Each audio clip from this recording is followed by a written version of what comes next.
Mister, la vittoria è andata a prendere con la rabbia, con la grinta, col carattere in questo secondo tempo. Sì, direi che anche il primo tempo secondo me abbiamo fatto una buona prestazione, soltanto che sembrava un film già visto delle partite precedenti fuori casa.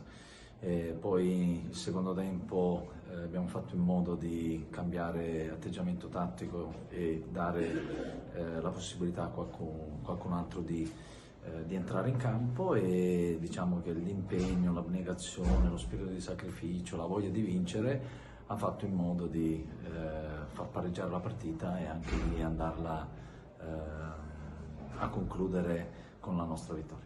Mister, anche la panchina ti ha dato una grossa mano, Gerevini entra e fa l'assist, Scalì fa doppietta, quindi la forza, anche questa rosa lunga che ti dà tante soluzioni. Sono ragazzi che, come ho sempre detto, la possibilità ce l'avranno tutti. L'importante è che quando si entra con lo spirito giusto, con l'atteggiamento giusto, e si dà una mano alla squadra.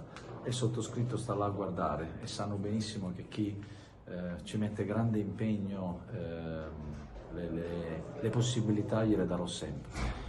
Sappiamo che abbiamo fatto in modo di cambiare il trend, anche se non abbiamo fatto niente.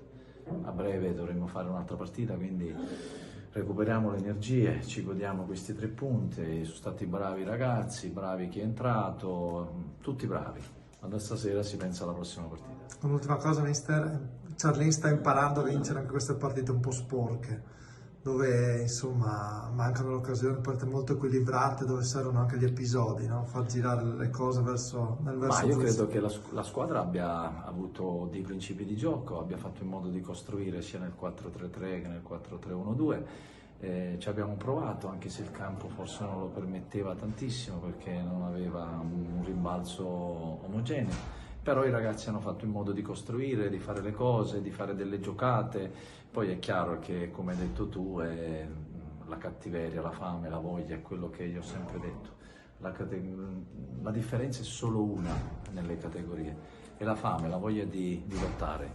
I ragazzi lo stanno dimostrando. Abbiamo aggiunto un'altra settimana positiva, che ben venga. E come ho sempre detto, più si va avanti, più è difficile fare dei risultati positivi, però si crea anche quella forza mentale e si crea anche quella consapevolezza della propria forza per poter andare a vincere le partite. Quindi è stato un duro lavoro, c'è ancora da fare e ci aspetta una partita durissima domenica prossima. Sì, derby contro Torriscosa, ormai le porte, la testa va lì.